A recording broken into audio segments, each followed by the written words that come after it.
আগামীর নারায়ণগঞ্জ চাই জবাবদিহিতার, ভয়মুক্ত নারায়ণগঞ্জ, যে নারায়ণগঞ্জ হবে মানুষের জন্য জীবনের উপযোগী, যেই নারায়ণগঞ্জে সকল মানুষের সমান অধিকার নিশ্চিত করা হবে, যেই নারায়ণগঞ্জে প্রত্যেক সেকশনের প্রত্যেক ব্যক্তির জবাবদিহিতা নিশ্চিত করা হবে, যেই নারায়ণগঞ্জ থাকবে মানুষের বসবাস উপযোগী নারায়ণগঞ্জ, নিরাপদ নারায়ণগঞ্জ, পরিবেশ হবে মানুষের চিন্তার, মানুষের মননশীলতার বিকাশের উপযোগী নারায়ণগঞ্জ। তো সন্ত্রাস, চাঁদাবাজ, দখলদার মুক্ত নারায়ণগঞ্জ চাই। নারায়ণগঞ্জ একটি ছোট্ট শহর হলেও এই শহরের গুরুত্ব অনেক বেশি, তাই নারায়ণগঞ্জে এই যানজট থেকে আমরা মুক্তি পেতে চাই। প্রথমত প্রশাসনকে ভালোভাবে মাঠে ফিরে আসতে হবে, যাতে আমরা কোনো কিছু করার আগে তারা আমাদের সাথে থাকে।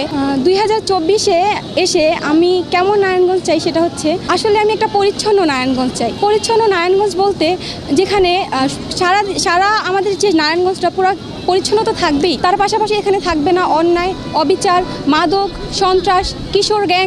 এক কথায় বলতে একটা শান্তিপূর্ণ নারায়ণগঞ্জ চাই আমি। 2024 সালে আমরা শিক্ষার্থীরা একটি লড়াইয়ের মাধ্যমে আমাদের একটি বিজয় অর্জন করেছি, দ্বিতীয়বারের মতো। তবে এই বিজয়ের মধ্যে আমাদের নারীরা সেফ না।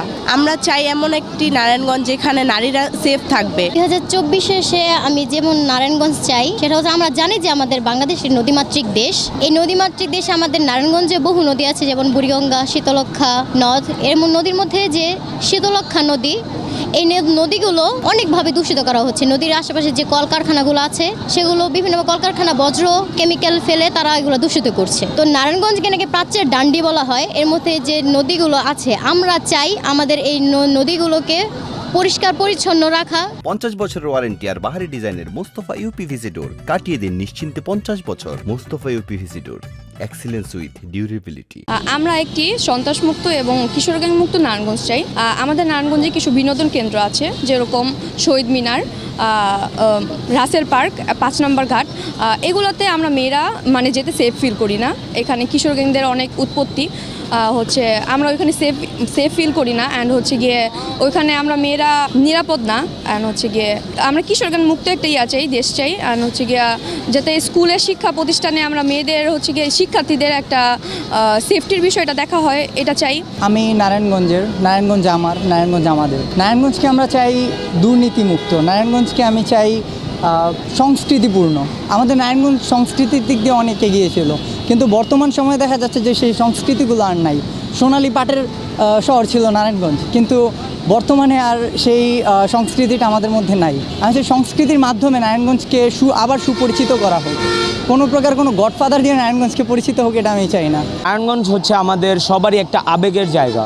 যেই জায়গার কথা যদি ওঠে তখন নারায়ণগঞ্জের প্রাণকেন্দ্র চাষারা নিয়ে কথা ওঠে।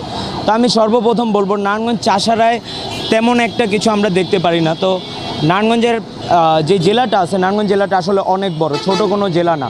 এই জেলার আশেপাশেও অনেক অঞ্চল আছে যেখানে মাদক এবং কিশোর গ্যাংয়ের একটা আস্তানা আছে। একটা সুষ্ঠু সমাজকে মাদকই পারে পুরো ধ্বংস করে দিতে, ধ্বংসের পথে নিয়ে যেতে। তো আমরা যদি মাদকের প্রতিরোধ করতে পারি, কিশোর গ্যাংটাকে প্রতিরোধ করতে পারি, তাহলে আমাদের সুন্দর একটি নারায়ণগঞ্জ সৃষ্টি হবে। আমরা অন্যায়মুক্ত একটি নারায়ণগঞ্জ, যেমন অন্যায়মুক্ত বৈষম্য বিরোধী একটা বাংলাদেশ চাই, তেমনি একটা অন্যায় মুক্ত একটি নারায়ণগঞ্জ চাই, যেখানে সব রকম অন্যায়ের প্রতিবাদ হবে। সবাই ছোট থেকে বড় সবাই প্রতিবাদ করবে অন্যায়ের বিরুদ্ধে, সব রকম প্রতিবাদ করবে। সন্ত্রাস মুক্ত, দখলদার মুক্ত, একটি চাঁদাবাজ মুক্ত একটি নারায়ণগঞ্জ গড়তে চাই। নারায়ণগঞ্জই নয়, শুধু সারা বাংলাদেশে দেখতে পাচ্ছি প্রশাসন এখনও মাঠে আসে নাই। আমরা প্রশাসনকে আহ্বান জানাচ্ছি, ছাত্র জনতার আপনারা আসেন। এখন আমরা দেখতে পাচ্ছি চাঁদাবাজ হচ্ছে, জায়গায় জায়গায় ডাকাতি হচ্ছে। এখন আমরা চাঁদাবাজ ডাকাতি আমরা ধরতে যাই, কিন্তু প্রশাসনের হাতে তুলে দিচ্ছি, বাট প্রশাসন কোনো ব্যবস্থা নিতে পারতেছে না।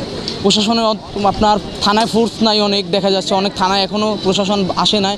তাই আমরা প্রশাসনকে যে আহ্বান জানাচ্ছি, ছাত্র জনতারা আপনারা আসেন।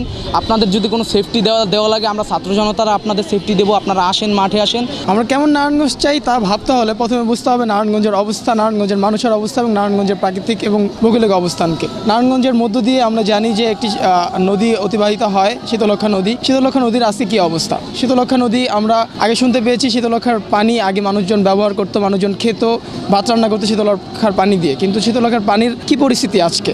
নানান কলকারখানার বজ্র অপরিকল্পিতভাবে শীতলক্ষায় নিক্ষেপ করার ফলে শীতলক্ষার আজকে করুণ অবস্থা। শীতলক্ষার পানিগুলো দূষিত হয়েছে। শীতলক্ষার পাড়ে আমরা গেলে সেখানে দুর্গন্ধের কারণে টিকতে পারি না। তো এই যে শীতলক্ষাকে এইভাবে ধ্বংস করা হচ্ছে, তার বিরুদ্ধে যে আমাদের ব্যবস্থা নিতে হবে, শীতলক্ষাকে সুন্দরভাবে গঠন করতে হবে।